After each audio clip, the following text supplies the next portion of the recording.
Whoa. If everything is working right now, which I think it is, we are live. What an exciting thing for me personally, a guy who doesn't have a lot going on. And that's the thing about excitement. It's more relative to how boring your regular life is, which mine certainly is. It consists of mostly doing the dishes and then going for about 12 walks a day. But welcome to hopefully the new up and running Dancers Live, where I will be able to answer your questions live. I can see the chat right now. It's very exciting. And if you don't ask a question, I get the pleasure, the joy, the privilege to just speak without any real direction for the duration of the dishes. This is really exciting for me. It should be exciting for you. How is everybody? I'm your host, Dan Donahue. I do a live podcast called Danswers. This is going to be an extension of that, okay? Good afternoon. We got someone in the chat right now. Add whatever you want to the chat. If you have a question, go ahead and ask that question. If you have a comment, maybe leave the comment to yourself, okay? I don't I always have an issue with this. People will always say add your questions, comments, and concerns. Those first two things make sense to me. If you have questions or comments, that's fine. That's fine. If you have a question, it means that you're curious, you have something you want to know. If you have a comment, it means that you have something that you would like to share. A concern, hey, leave those to yourself. I don't need to know any of your concerns. I don't need to know what you're thinking about my day-to-day behaviors, okay? Leave that to yourself. Leave that to your church group. Let's see, we got a question here. Oh, how is the closet monkey doing? We have there's a very exciting thing in one of my videos, which actually will be revisited in a video I'm recording today. There's a stuffed animal monkey by my closet that I got at Halloween Horror Nights at Universal Studios in Hollywood years and years ago. And let me tell you something about Halloween Horror Nights at Universal Studios. It is a place where adults go to have a silly little time, and teenagers go for one of the most high-stakes social events of their entire lives. Halloween Horror Nights is one of those things. Every town has it. In high school, there's an incredibly high-pressure social event at least once a year, maybe twice a year, that sort of facilitates who's hooking up with who. So it depends on like who you're asking to the dance that night.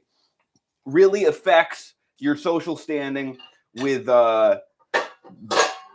whoever you're interested in at that time.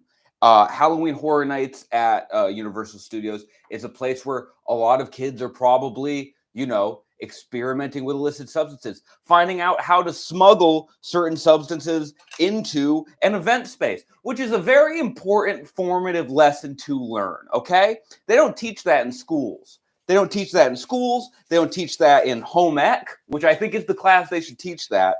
How to smuggle things into an arena. Now, I'm talking, for anybody who's getting a dirty mind about this, because we are on YouTube Live, I am talking about Dr. Pepper, because a lot of stadiums in this country do not allow Dr. Pepper in the facility.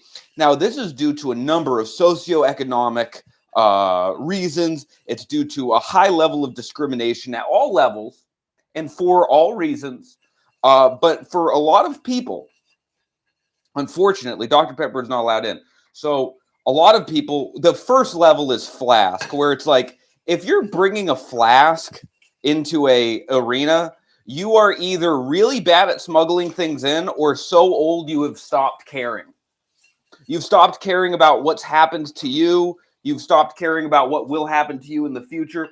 You've stopped caring about life itself. And that's a beautiful thing about age, is you can get to a point in age where the world itself no longer applies to you, okay? And if that is the case, your flask, welcome at all stadiums at all times. That's totally fine.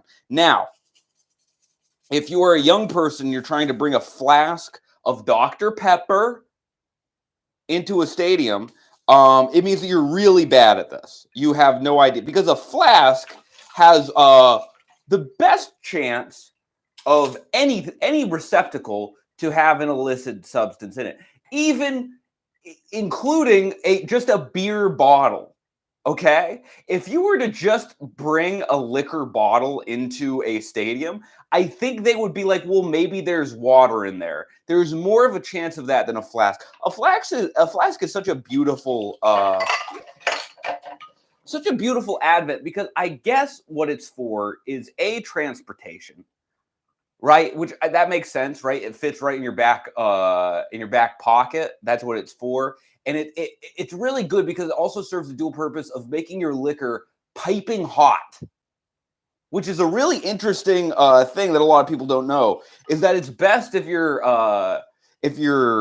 whatever you're drinking in terms of adult beverage, as they say, which that sounds like a beverage that has thought about doing, adult films before, an adult beverage. That's like a really sexy bottle of Coke. That's what I think of when I hear adult beverage. But I also have not seen a flask in many, many, many years. The times that you see a flask are when you were playing Pee-wee soccer. And then when you're grown up and you're bringing a flask to Pee-wee soccer. Those are the times where the flask as a implement really comes into play. I remember when I was playing Pee-wee football, there was a dad, and he was the loudest, most aggressive, most fervent member of the parents at the place where I played Pop Warner football. He would bring a flask to the games. And I pose this question to you. Sure, he was breaking the rules of those games. You were not allowed to bring alcohol to a high school football game, let alone a JV high school football game, let alone a JV high school football game that is being held at 2 p.m. Now, all of these things come into play here when considering what kind of person this guy was, right? He was bringing a flask to a JV football game. But let me just propose this to you folks. Maybe for the JV games, we allow alcohol. Why? Because if you're going to a JV football game, it means that your son is not up to snuff to play varsity. And in that situation, maybe a drink or two would help that pain of you understanding that that is the case. Can I just, is that illegal for me to say? Someone in the chat has agreed with me. Okay. I just think, now for the varsity game, absolutely not, because at the varsity game, tensions are high. Do you understand me? At the varsity game, people get upset. People, if a kid will get hit so hard, they're put into the hospital. And then one of the parents will jump up and go, "That's right. I am happy that kid is in the hospital." In so many words, usually they're not as articulate as that. But that's what happens at a varsity football game, is children, which legally children, a lot of them are 6'5", 240 pounds. From my experience, those were the people that were hitting me and making me realize I should pursue a life of stand-up comedy.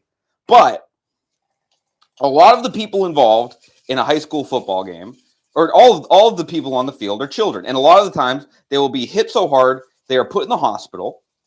And then parents from the other team, at least one, will go, "Hooray." And that's about as deranged as it gets, and we don't really examine that as a country or culture in a big way. I don't know why. I don't know why we've allowed that to be the case, but and it's so funny that people are upset in a big way about children being indoctrinated in schools, right? A big issue for a lot of people is children being indoctrinated in schools. And that's such a strange sentiment to me, because we have had high school football in schools for many, many decades. And that system is way crazier than anything going on in classrooms. We have allowed a game to be normalized. We have allowed a game to permeate every facet of American culture, which necessitates head injuries for children. I know this is a point that's kind of been, dragged through the dirt. It's been used a lot, but it's like, if you're upset with what's happening in classrooms, I haven't heard anything about an agenda where every kid in a classroom is required to get a concussion, but that is exactly what's happening on the high school football fields of America, okay? Someone just said drain rack. Yeah, I'm using a drain rack, okay? By the way, folks, sound off in the chat. How beautiful is this video quality? This is too good for an old soul like me, for just a little humble guy like me to have video quality like this. Are you kidding me? I feel good about it. But anyway, back to the Pop Warner football. Well, that's what we had. I don't know if that's what it's called in other parts of the country, but back to the Pop Warner football conversation. Now, for a varsity football game, you should not allow alcohol. But for a JV football game, no one there is going to get into fights in the stands. The reason being is no one there wants to be there. I would propose, and no one at a junior varsity football game wants to be at the junior varsity football game, even if they love their kid, even if their kid is playing, because I think they would all prefer that their kid be on the varsity. So because of that, I think tensions are much lower. So you have a game that's being played at a slower speed with people who are less agitated. Let a brewski in, okay? Let a little brewski come through from time to time, because the guy that would bring alcohol to my Pop Warner football games was the most positive, okay, dedicated, excited man I've ever met in my entire life. He was a good guy, okay? He wasn't starting fights with the other parents. He was celebrating a 3-yard run, all right? You know the kind of willpower, dedication, love it takes to celebrate gleefully, joyfully, happily a 3-yard run. 3 yards. 3 yards in a cloud of dust, as they say. If this guy was jumping for joy when we would punt, and if alcohol is what it takes to make that kind of enthusiasm happen at a junior varsity football game, I say let the flasks in, folks. Let the flasks in. I know this is a very interesting sort of platform to be espousing, right, on the live, but I think it just makes the whole thing kind of run a little bit smoother. It makes everybody a little bit more excited. It gives people a little bit of joy. I mean, the fact that we don't allow alcohol at JV high school football games, but we do allow it at Eagles games is preposterous to me. We don't care about the safety of people if we allow alcohol at Eagles games. And I'm not saying it's bad to have alcohol at Eagles games. In fact, if you didn't, I feel like it would cause an uprising that would rival and actually surpass that of 1776 and the Revolutionary War in the United States of America. I think if you said no more alcohol at Eagles games, we would see a uprising the likes of which America has never seen. I think we would need an Abraham Lincoln type figure to bring the country back together after that was announced. I really do think that, and that is the truth. But yeah. So where was I getting at? Oh yes, Halloween Horror Nights.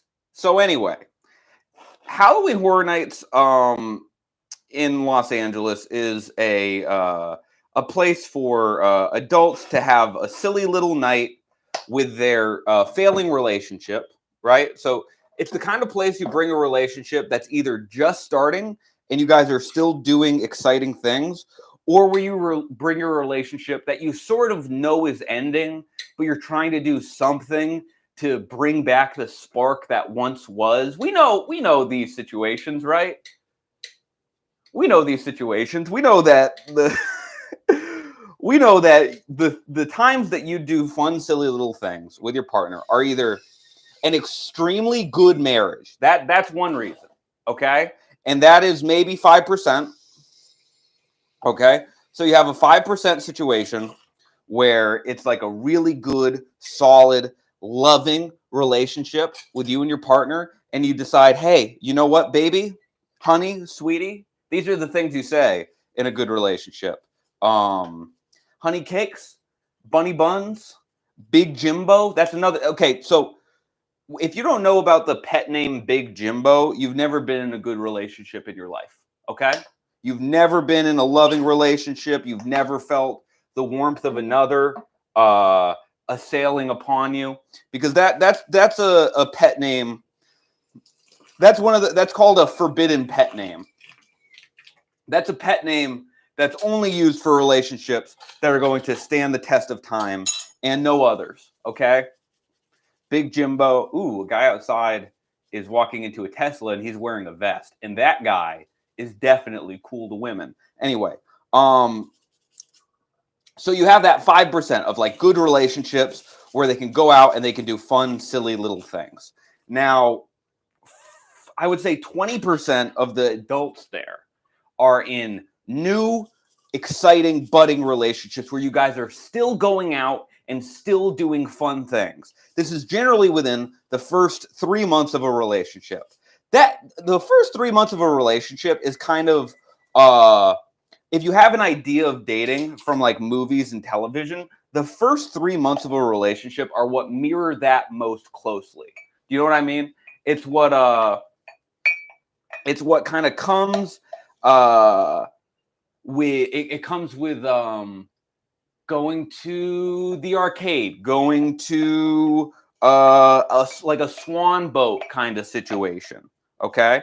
Hopefully not the first date. We've been over that. We've been over why you don't want to go into a swan boat on the first date, because that person in the swan boat, A, might not be able to swim, or B, might want to push you in because you don't know who that person is. So don't get in the swan boat with a stranger. But within the first 3 months of the relationship, absolutely. You're doing swan boats. You're going to Halloween Horror Nights. You're playing a lot of pool, right? That's a fun, sexy game to play with a romantic partner. You go to a pool. Within the first 3 months of a relationship, it's like a Ryan Gosling movie. And then in the like following that, if you're not diligent and you're not being attentive as a couple, as a partnership, then you're going to devolve into what I call the stage of the relationship where you act like estranged cousins who decide to meet up because one of you is in the city of the other one. That's how your relationship can go. So when you think about it, after the first 3 months of a relationship, you're going to start acting as though your partner, who you love and cherish and feel like they're the only person in the world for you, you're going to start treating them like your cousin Ted is visiting from Cincinnati. And you're just going to go, oh, I guess a restaurant. Gee, Ted is visiting. Let's go to a park. Like let's go to a park, I guess. You can't do that. You got to keep things exciting. It doesn't have to be all the time. That's what a lot of people do, is they blow their perspective loads on the relationship within the first 3 months. They're pulling out all the stops. They're going to all the fun dates. They're doing all the fun ideas that they have, because everybody has about 3 or 4 fun ideas in their head, and that is the limit of that. That's all you get. That's all you have for the most part. Oh. And then after that, you're pretty much just like, which restaurant have we not been to yet? Or which restaurant have we only been to twice? So you got to keep those relationships exciting. So back to the point of Halloween Horror Nights. 20% of the people there are in like exciting, fun, new within the first 3 months of relationships. And then, you have 3 years in, 4 years in, and you guys are on your way out. Okay? You guys are on your way out of the relationship. Someone's commenting on my water distribution. Hey, I wash dishes the way I wash them. Okay, I didn't I didn't decide to post this on a public platform for everyone to see just to be accused of not using water properly. Okay, but 3 or 4 years into a relationship, you realize that you wanna maybe try and save it. It's way too late. You spent 1.5 years just in complete relationship purgatory, right? You essentially have no more interesting things to say to this person, to do with this person. You didn't put in the effort in the front end to like really kind of build something lasting. You've stopped throwing out ideas to go on like fun little vacations. They're already talking to a guy at work where nothing inappropriate is happening yet, but even if you were to see like a recording of them talking, you wouldn't really be able to present it in a way where you're like, this is inappropriate. But everyone in the situation knows it's inappropriate, right? You know those situations where you have a conversation with someone and the surface context is we're just talking about reports and how Jeff in the cubicle 3 down from us it smells really bad. But the subtext of the conversation is I want you, I want you, I want you, I want you. We know those conversations, right? So your partner is starting to have those, but you're trying to throw a Hail Mary. You're trying to just kind of pull out all the stops. And so you go, you know what we're going to do, honey? We're going to go to Halloween Horror Nights. You know, like we used to do when we felt things and felt things for each other. You know those situations, right? And she goes, or he, or whoever they are, they go, yeah, let's go to Halloween Horror Nights. It's that they might not use that inflection, but that is the inflection that they're thinking in. Okay. You ever think in an inflection where like you tell someone, yeah, I'd love to go to the gym with you. But in the back of your head, you're like, I'd love to go to the gym with you.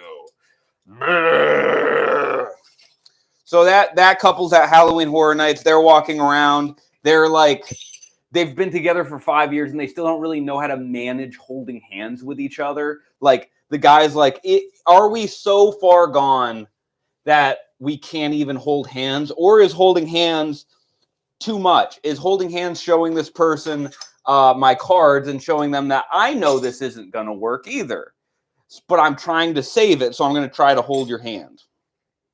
So those are the adults at Halloween Horror Nights and I know that a lot of people watching this stream, especially in post, won't know exactly what Halloween Horror Nights are. But just like replace it with anything. I'm sure like most places in the United States have like a haunted hayride or like a haunted whatever. They have sort of like a Christmas shop sort of thing. It's just whatever your town has that is meant to funnel people who aren't completely confident in their relationships to either try to save them or to try to impress someone on a date. That's what they are. But then there's young people there, and the young people there are kind of doing the same thing as the older people. You have different groups of young people. You have the roving group of kids that will be in jail. These are kids who drink a lot of Monster Energy. These are kids who wear exclusively tank tops, and these are kids who have a level of evil inside of them that rivals most generals who are on the wrong side of history. So those kids are all over Halloween Horror Nights. You'll see them because they're kicking you in the shins. They're calling you soft. They're just kind of on the outskirts of Halloween Horror Nights, calling you soft, and they're maybe trying to set things on fire. You have the kids in high school, the like young kids that started dating when they were 12 because their families were vaguely religious and they don't even know what a breakup is yet, so they don't know how to get out of the relationship. That's another really fun kind of dynamic of people there. And then there's the young kids that are on a first date that do not know how to be on a first date, and that's the best. That's the best because you'll see a young man try to go over the shoulder, and you're behind them, so you see them try to go over the shoulder, and then they pull back. Wait, we got a comment here. Oh, okay. This is a good question. Um, what is on your to-do list today? I did most of it. I'm gonna shoot a video later.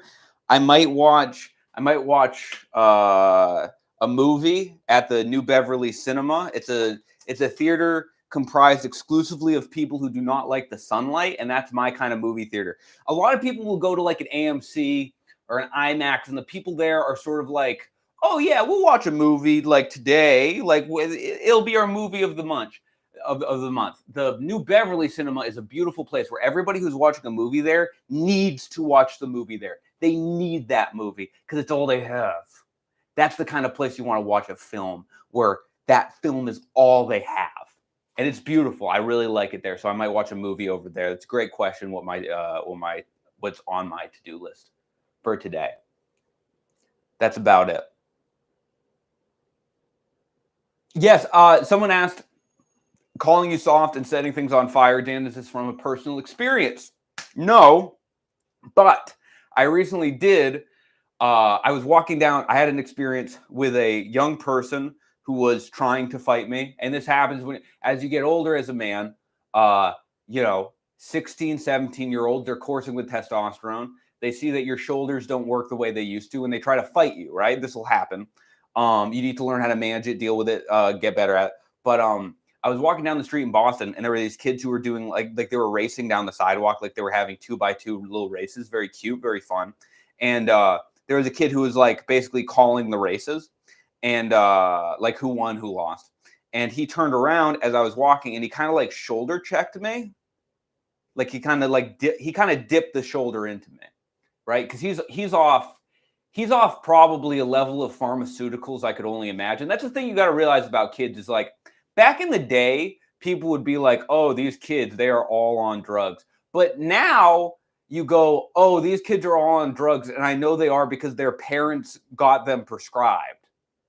So like, it's not just that you think they're all on drugs and there's like a doctor's record of what drugs they are on. So this kid's probably off of a high level of pharmaceuticals. He probably drank 3 Bang Energies. I didn't register how young he was initially, and I turned around thinking like maybe I'm gonna fight this guy. And then as he was walking away, I saw how young he was, and I was like, oh, absolutely not. Absolutely, brother, you get that free shoulder check. That shoulder check is on me. You go with God. You go with God, you grow up and you be better. Okay. Someone said Adderall +5 punching speed. It's also +5 evasion. I feel like Adderall, you'd see punches coming at you kind of like the Matrix. I wonder if people take that before like professional boxing matches. I wonder. I really have no idea. I'm done with the dishes, but if anyone has something to throw in the chat, I'm having a lot of fun right now. This is really great. I'm glad that the stream stayed up. Are you religious? Great question. Okay. Am I religious? The answer is not really, but I vaguely believe in God. That's my religious take. I vaguely believe in God and I meditate, and that's kind of the only religion I'm connected to. I've definitely I've been curious about religion for a very long time. And the fun thing about being what I am, what I just described, being like vaguely religious, believe in God, don't practice a specific religion, is that makes me the most annoying kind of person in the entire world. Because not only do I like not have a deep connection and in like interesting things to say about religion because I don't really know anything about any of them, I also don't have like the atheist kind of get out of jail free card of not having a conversation where it's like, yeah, I just don't believe in this stuff. I just kind of vaguely, I'm like the guy who kind of reads. It's a dangerous guy to be because if you kind of read, then you don't benefit anyone with the knowledge that you have in your head. And that's a dangerous thing. Have you ever fought anybody?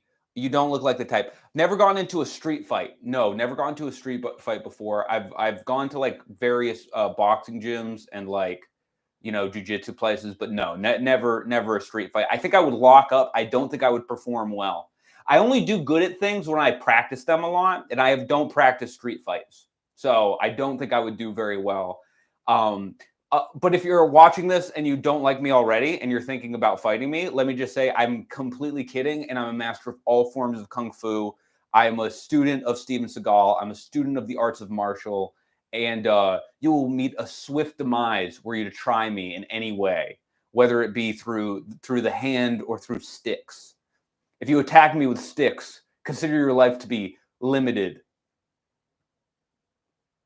Consider yourself to have a limited little life. Um, all right, well that's about the stream. This is kind of like the tester episode. I hope you all really enjoyed it. Please keep watching. Please subscribe to the channel to get more videos like this. And I'm gonna keep putting out stuff on YouTube because I'm really trying to grow the YouTube, and it's been really fun lately. So thank you all very much. Have a good one, and have a wonderful day.